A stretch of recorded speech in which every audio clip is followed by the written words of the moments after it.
Hello everyone, I am Manmohan. Legal बीज के इस प्लेटफॉर्म पर आपका फिर से स्वागत है। आज यूट्यूब में हम लोग वीडियो लेकर के आए हैं डाइंग डिक्लेरेशन। डाइंग डिक्लेरेशन क्या है? मृत्युकालिक उद्घोषणा। यह बीएसए का एक इम्पॉर्टेंट टॉपिक है। तो आइए स्टार्ट करते हैं और इस वीडियो का भरपूर लाभ उठाते हैं। डाइंग डिक्लेरेशन सेक्शन 26 के क्लॉज 1 के सब क्लॉज ए, ठीक है, सेक्शन 26 के क्लॉज ए का सब क्लॉज ए। तो इसको कैसे देखेंगे? तो यहाँ देखिए, यहाँ पर आपको मेंशन है सेक्शन 26 क्या कहता है कि सर्टेन स्टेटमेंट्स दिया गया है। कौन कौन से स्टेटमेंट? रिटेन वर्बल हो सकता है, रिलेवेंट फैक्ट के बारे में हो सकता है, जिसको किसी को व्यक्ति को पाया नहीं जा सकता है, उस व्यक्ति का डेथ हो गया है। तो केवल यही वाला जो टाइप है, ठीक है, स्टेटमेंट्स रिटेन और वर्बल और of relevant facts made by a person who is dead, ठीक है। तो इसी व्यक्ति का जो स्टेटमेंट होगा उसे डाइंग डिक्लेरेशन के रूप में लिया गया है। और इसका जो क्लॉज 1 है, 1 का ए है, यानी इसको हम लोग क्या कहेंगे? इसको कहेंगे 26(1)(a। तो इसमें हम लोग पढ़ेंगे डाइंग डिक्लेरेशन के बारे में। बहुत ही इंपॉर्टेंट टॉपिक है। और कुछ ही एविडेंस एक्ट में, बीएसए में कुछ ही ऐसे एविडेंसेस हैं जिसको सब्सटेंशियल पीस ऑफ एविडेंस कहा जाता है। सब्सटेंशियल पीस ऑफ एविडेंस कहा जाता है, जैसे कन्फेशन, जैसे डाइंग डिक्लेरेशन। कुछ ही है जो कि अकेले ही एक्यूज को कन्विक्ट करने के लिए सफिशिएंट होता है। तो आइए इस इंपॉर्टेंट टॉपिक को एक बार अच्छे से देखते हैं। मीनिंग कहता है कि डाइंग डिक्लेरेशन क्या है? डाइंग डिक्लेरेशन जो है वह it means any statement whether oral or documentary, और उस पर्सन के द्वारा किया गया होना चाहिए हु हैड डाइड, जो कि मर गया है। इंपॉर्टेंट है, एक्सप्लेनिंग द कॉज और सर्कमस्टांसेस ऑफ हिज डेथ। अपनी मौत का कारण बता के जाता है, या उसमें सर्कमस्टांसेज ऑफ ट्रांजेक्शन्स बता के जाता है जिसके कारण से उसका डेथ हुआ है, ठीक है। इसेंशियल्स क्या होंगे?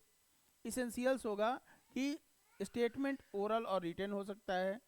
स्टेटमेंट जो है वह कॉज ऑफ डेथ के बारे में हो सकता है।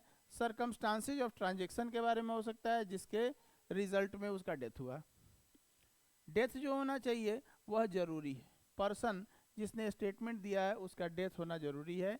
एक्सपेक्टेंसी ऑफ डेथ जरूरी नहीं है। डेथ के पहले या स्टेटमेंट के पहले उसको इस बात की एक्सपेक्टेंसी होनी जरूरी नहीं है, इस बात का एजम्पशन होना जरूरी नहीं है कि अगले ही पल उसका डेथ हो जाएगा या कुछ समय बाद उसका डेथ हो जाएगा, ठीक है। Cause of death of the deceased must be in question, यानी कि कॉज ऑफ डेथ जो होना चाहिए वह क्या होना चाहिए? रिलीवेंट फैक्ट या फैक्ट इन इशू होना चाहिए। और नेक्स्ट लास्ट में क्या है? It can be either in civil or criminal proceeding. जैसे हम लोग बात किए कि ये जो कन्फेशन है ये पूरी तरह से क्रिमिनल है, क्रिमिनल प्रोसीडिंग में आता है, लेकिन dying declaration civil or criminal दोनों में इक्वली ट्रीट किया जाता है। आते हैं अगले स्लाइड की तरफ। डाइंग डिक्लेरेशन क्यों एडमिसिबल है? बड़ा इंपॉर्टेंट बात है कि डाइंग डिक्लेरेशन आखिर इतना रिलेवेंट क्यों है, इतना इसको लेने की ज़रूरत क्या है? आदमी मर गया, अब उसको बुला के ना क्रॉस एग्जामिनेशन आप करा सकते हैं, ना ओथ दिलवा सकते हैं, तो फिर उसके द्वारा कही गई बात की सत्यता का पता कैसे चले? क्योंकि एविडेंस का एक जनरल रूल है कि जब भी कोई व्यक्ति एविडेंस देता है तो उससे पहले ओथ कराया जाता है और उसका क्रॉस एग्जामिनेशन कराया जाता है। ये दो पैरामीटर पर जब कोई खरा उतरेगा तो उसके टेस्टिमनी को रिकॉर्ड पर लिया जाता है। यहाँ दोनों में से आप कुछ नहीं करा सकते हैं, वो मर गया तो कैसे कराइएगा? लेकिन फिर भी इसको रूल ऑफ नेसेसिटी का हवाला देते हुए इसे क्या किया जाता है? शामिल किया जाता है। इसके पायस नेचर का हवाला देते हुए इसे शामिल किया जाता है, क्योंकि यह पूरी तरह से पवित्र है। जूरिस्ट ने ये डिक्लेयर किया है कि कोई आदमी जिसका डेथ हो रहा है, मरते हुए आदमी के द्वारा कभी झूठ बोलने की संभावना ही नहीं है, वो झूठ बोल ही नहीं सकता। ठीक है, तो इंसान अपने अंतिम समय में कम से कम वो झूठ नहीं बोलेगा, ऐसी प्रिजम्पशन की जाती है, और इसलिए डाइंग डिक्लेरेशन उसी व्यक्ति के द्वारा किया गया है तो उसके झूठ होने की संभावना बिल्कुल नहीं है। ठीक है, इसलिए डाइंग डिक्लेरेशन को लिया जाता है और इतना महत्व दिया जाता है, इतना वेटेज दिया जाता है। तो dying declaration is admissible as an exception of to the rule of exclusion of hearsay evidence. Hearsay evidence generally क्या है, सुनी सुनाई बातें। ठीक है, यह क्या होता है, यह एक्सक्लूड करने का रूल है, लेकिन उसका एक्सेप्शन है क्या, डाइंग डिक्लेरेशन। ठीक है, और due to the following reason, क्यों है, क्योंकि नेसेसिटी है, जरूरत है। यहाँ कहता है कि it is out of necessity that his declaration is admissible. ठीक है, अब इसमें एक मैक्सिम है जिसको उकाराम वर्सेस स्टेट ऑफ राजस्थान में सुप्रीम कोर्ट ने इसको डिराइव किया, क्या, नेमो मोरिटोरस प्रिजम्प्टर मेंटायर, जो बताए कि no person will die with a lie in on his mouth or lips, जो भी कहे, तो वह अपने मुंह में झूठ लेकर नहीं जाएगा, मेकर से मिलने जा रहा है और कैसे झूठ लेकर जाएगा, तो ऐसे व्यक्ति के द्वारा झूठ बोलने की संभावना बिल्कुल नहीं है। The Supreme Court held that the sense of impending death produces in man's mind the same feeling as that of the virtuous man under oath and chance of falsehood। ये बड़ा important line है, chance of falsehood are totally nullified, यानी झूठ बोलने की संभावना एकदम नहीं के बराबर है। ठीक है, अब एडमिसिबिलिटी के लिए दो बातें होनी चाहिए, पहला कॉज ऑफ डेथ होना चाहिए, ठीक है, डेथ का कारण उसे पता चलना चाहिए, और दूसरा statement as a transaction of any circumstances of any transaction which resulted in death. ठीक है, दोनों चीजें, पाकला नारायण स्वामी का केस था, काफी इंपॉर्टेंट है, आप पहले भी पढ़ चुके हैं, किसमें, कन्फेशन में। ठीक है, तो कमेंट बॉक्स में लिखिएगा जरूर कि पाकला नारायण स्वामी वर्सेस किंग एम्पेरर में जो जज थे वह कौन थे। Do comment on the comment box.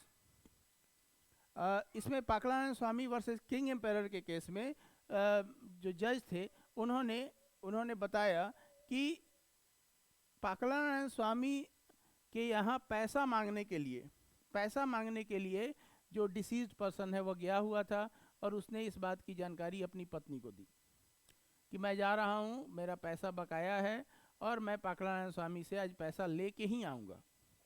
उसे बिल्कुल भी आभास नहीं था कि यही उसकी मौत का कारण बन जाएगा। तो बिल्कुल आभास नहीं है, बिना आभास के जो आप डिक्लेरेशन करते हैं, बाद में जो आपके डेथ का कारण बनता है, that is also considered as dying declaration. तो यहाँ पाकला नारायण स्वामी के केस में क्या हुआ कि यहाँ डिसीज्ड के द्वारा अपनी पत्नी को जो कही गई बात थी, जो उसे खबर करके वह गया था पाकला नारायण स्वामी से पैसा मांगने, वह डाइंग डिक्लेरेशन के रूप में रिलेवेंट हो गया। क्लियर है।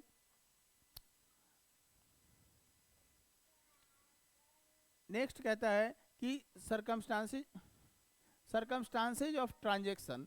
सर्कमस्टांसेज ऑफ ट्रांजेक्शन का क्या मतलब हुआ, तो यहाँ सर्कमस्टांसेज ऑफ ट्रांजेक्शन में ट्रांजेक्शन का मतलब हुआ कि सीरीज ऑफ इवेंट्स, और यह कंटिन्यूटी में होना चाहिए, in the continuity of which the death was caused. ठीक है, सर्कमस्टांसेज ऑफ ट्रांजेक्शन जिसके कारण से एक सीरीज में होगा, जिसके कारण से वह डेथ हुआ है, डेथ का कारण पता चला है। ठीक है, डाइंग डिक्लेरेशन का फॉर्मेट क्या होगा, कैसे होगा, तो फॉर्मेट हो सकता है, यह क्वेश्चन आंसर फॉर्म में हो सकता है, क्वेश्चन आंसर फॉर्म में हो सकता है, यह जो है वह स्टेटमेंट के फॉर्म में हो सकता है। ठीक है, स्टेटमेंट के फॉर्म में हो सकता है, और statement oral, written, electronic form किसी भी तरह से हो सकता है। तो क्या इशारे में हो सकता है, तो क्वीन वर्सेस अब्दुल्ला का जो केस था, इस केस में डिसाइड किया गया कि एपेक्स कोर्ट ने डिसाइड किया कि इशारे में भी अगर किया गया है तो वो भी डाइंग डिक्लेरेशन होगा। कैसे? इसमें अब्दुल्ला ने, दुलारी एक महिला थी जो डिसीज्ड हो गई, उसको उसका गला काट दिया था, जिसके कारण से वो बोल नहीं पा रही थी। ठीक है, जब उससे पूछा गया कि तुम्हारा गला किसने काटा है, तो उसने अब्दुल्ला की तरफ इशारा किया और इसे डाइंग डिक्लेरेशन के रूप में रिलेवेंट माना गया। ठीक है, तो डाइंग डिक्लेरेशन का कोई स्पेसिफिक फॉर्मेट नहीं है, किसी भी फॉर्मेट में हो, बस एक ही चीज है कि उससे जो मीनिंग है वह क्लियर होना चाहिए। ठीक है, इनकम्प्लीट डिक्लेरेशन को डाइंग डिक्लेरेशन के रूप में रिलेवेंट नहीं मान सकते हैं, क्योंकि ये काफ़ी मुश्किल है। ऐसे अगर कहा जाए कि आपको किसने मारा है और वह मरने ही वाला है और वह कहते हैं कि राम कुमार, और मर गया, इसका मतलब ये नहीं है कि राम कुमार नहीं मारा है, हो सकता है कि राम कुमार को बुलाओ, ऐसा उसने वो बोल रहे हो। ठीक है, तो यहाँ क्या है कि डाइंग डिक्लेरेशन होना चाहिए, कंप्लीट सेंस होना चाहिए। कंप्लीट, इनकम्प्लीट, आधा अटका हुआ, अस्पष्ट डाइंग डिक्लेरेशन के रूप में रिलेवेंट नहीं माना जा सकता है।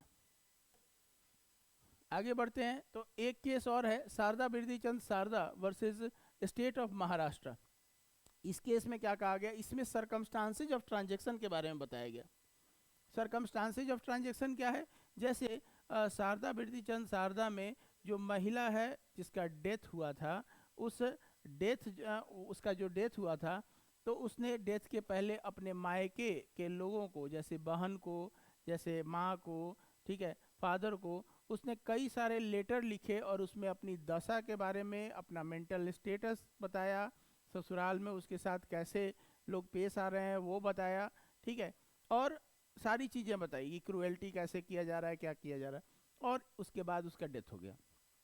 तो सुप्रीम कोर्ट ने इसमें डिसाइड किया, एपेक्स कोर्ट ने, कि यह डाइंग डिक्लेरेशन के रूप में क्या है, रिलीवेंट है। क्या रिलीवेंट है? लेटर्स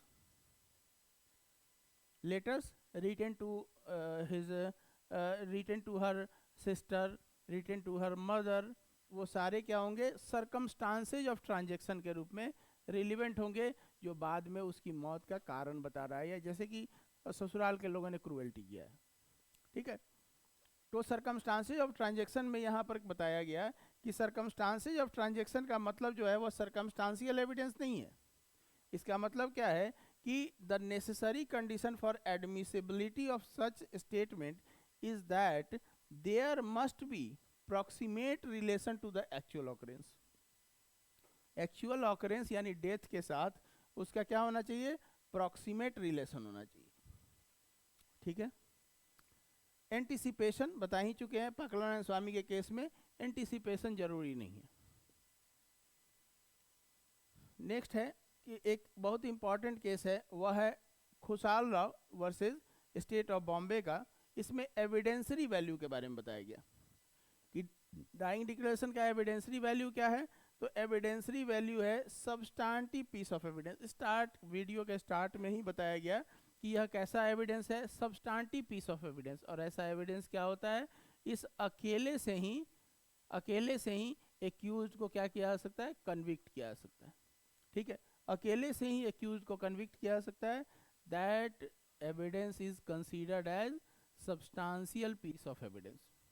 ठीक है, तो Khushal Rao versus state of Bombay का जो केस है, इसमें सुप्रीम कोर्ट ने माना कि यह एक सब्सटेंशियल पीस ऑफ एविडेंस है, और इसलिए इसमें जरूरी नहीं है कि क्या किया जाए, कोरोबरेशन किया जाए इसका किसी और एविडेंस के साथ। जनरली जो रूल ऑफ एविडेंस है उसमें कहता है कि कोई भी एविडेंस को तब तक आप सब्सटेंटिव नहीं माने जब तक कि उसका किसी इंडिपेंडेंट एविडेंस के साथ कोरोबरेशन ना हो, संपोषण ना हो।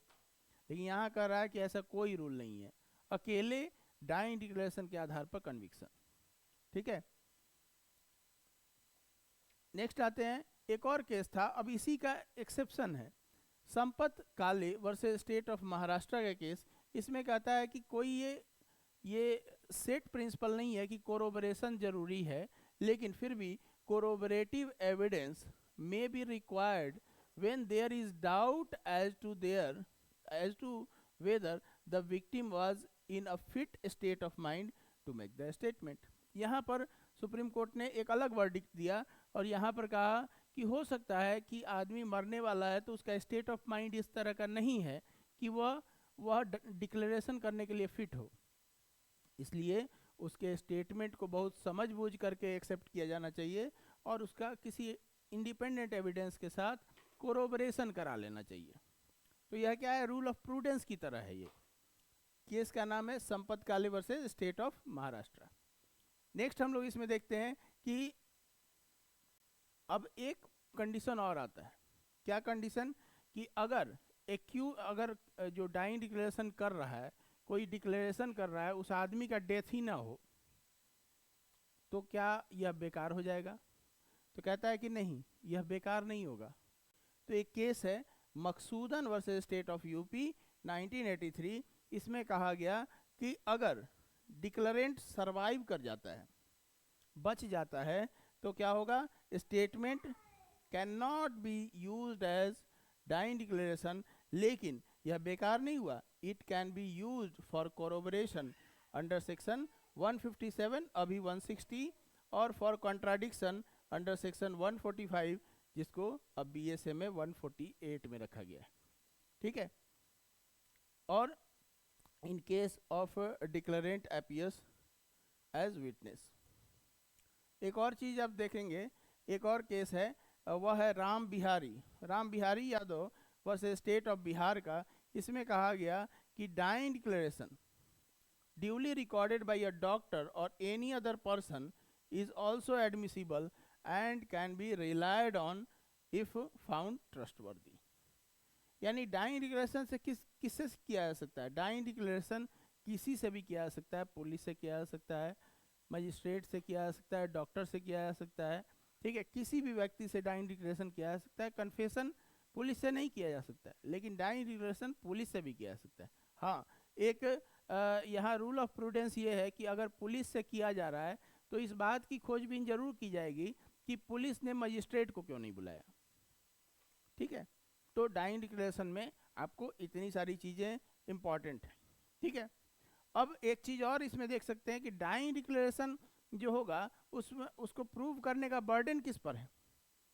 तो उस व्यक्ति पर है जो चाहता है कि कोर्ट उस डाइंग डिक्लेरेशन पर बिलीव करे। साथ ही डाइंग डिक्लेरेशन अगर किसी को प्रूव करना हो तो उसको क्या करना होगा? दो चीज़ें प्रूव करनी होंगी। पहला कि उस पर्सन का क्या होना चाहिए? डेथ हो जाना चाहिए। और दूसरा कॉज ऑफ डेथ, उसके स्टेटमेंट से उसके डेथ के कारण का पता चलना चाहिए। तो ये दो बातें अगर वो प्रूव कर देता है तो डाइंग डिक्लेरेशन क्या होगा? रिलेवेंट होगा और उसके बारे में प्रिजम्पशन भी है। ठीक है, तो आई होप आज का सेशन आप लोग को अच्छे से समझ में आया होगा और इसी के साथ इस वीडियो को समाप्त किया जाता है। अगर किसी तरह का कोई डाउट है तो आप कमेंट बॉक्स में उसको लिखना ना भूलें और उसे उसका समाधान किया जाएगा। Thank you for watching.